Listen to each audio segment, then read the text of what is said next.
Ողջույն հանաբազորյա հացի սիրելի ունընտիրներ, այսօր գարտացի մայրատոր Սուրբ Էջմիածնի վարտաբեդած հայդարարությունը և չկարողացա այդ մասին չխոսել։ Ինչ հետաքրքիր հայդարարություն էր։ Հայդարարությունը մեզի երկար բարակ կհամոզե, թե հայոց հայրաբեդը ունի Սուրբ Հոգիե բարգեւած բոլոր շնորհները, որ կպաշխվին հոգևորականներուն, որ շնորհները ամբողջական են, լիասպար են, աստվածային են եւ այլն։ Լավ, ընդունենք։ Բայց մեկ բարձ հարց մնաց օդի մեջ կախված։ Այսքան շնորհ ունեցող Կաթողիկոսը ինչպես հայտնվեցավ անվստահության,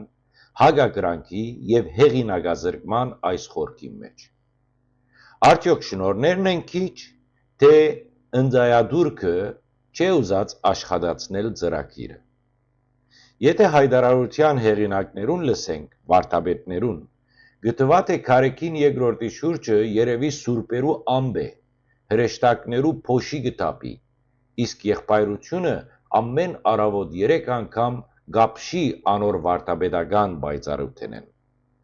Բայց ինչ որ դայոնակ գերբով այդ ամբողջ չագերդյալ աստվածային փայլը չի կարողանար լուսավորել ոչ ժողովուրդը, ոչ քահանայական դասը, ոչ ալ սեփական միապանությունը, որու մեկ մասը արդեն դարիներով կփախչի Էջմիածնեն, պրոբլեմատիկ մթնոլորտեն եւ այսօր առավել քան 10 եպիսկոպոսները փախչեցան։ Գսեն, հայրաբեդն ունի Սուրբ Հոգիի շնորհները, հա, երևի ունի, բայց հարց կհառաջանա, եթե շնորհները այդքան շատ են, ինչու մարդիկ կփնտրեն Աստված այլ եկեղեցիներու մեջ։ Եթե շնորհները այդքան կպաշխվին, ինչու եկեղեցին կդադարվի ամեն օր, իսկ դժգոհությունը կլեցվի այնտեղ։ Եթե շնորհները այդքան լուսավոր են, ինչու Սուրբ Էջմիածնի մեջ լույսը դարձած է կարմիր զգուշացնող լամպը։ Գուցե որովհետև շնորհները չեն աշխատիր այն դեպքին, երբ մարդը անոնց վրայեն կանցնի, թե որովհետև չագերդյալ շնորհարությունը դարձած է ներքին բարմը իրական հոգևոր մաշվածությունը ծածկելու համար։ Իրականության մեջ հարցը շեշտումով մը կարելի է տալ։ Եթե հայոց հայրաբեդն ունի Սուրբ Հոգիի դրված բոլոր շնորհները, ապա ինչու համար այդքան վախցած է։ Որմե։ Ինչ է իր համար իշխանություն գործնելը այդքան աղետ։ Եթե նա Սուրբ Հոգիին վստահած է Աստուծո հրեշտակային հաստատման վրա։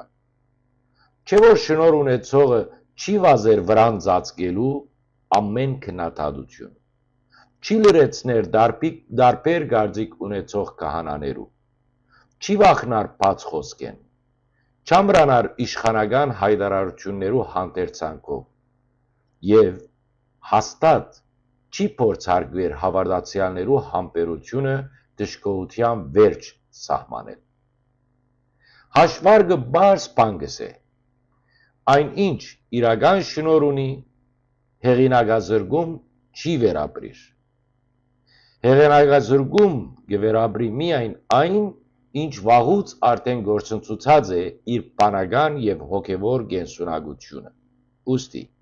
երբ հայդարարությունը կփորձե համոզել մեզ, թե հայոց հայրաբեդի հեղինակությունը հարցականի տակ դնելը թավանաբանական խեղաթյուրում է, ապա հարց մնալ կհառաջանա։ Իսկ գուցե հեղինակազրկումը թավանաբանական չէ, այլ փարոյական միթե, կամ առաջնորդական, կամ բարձրապես անխուսափելի։ Եվ ի վերջո, եթե իրոք այդքան շնորհներ կան այնտեղ, ուր հայդարարությունն է ցույց տալիս, ապա մնում է միայն մեկ եզրակացություն։ Կամ շնորհները իրական չեն, կամ շնորհներ գրողը վաղուց մոռացած է անոնց գոյության մասին։ Շնորհակալություն առայժմ այդքան։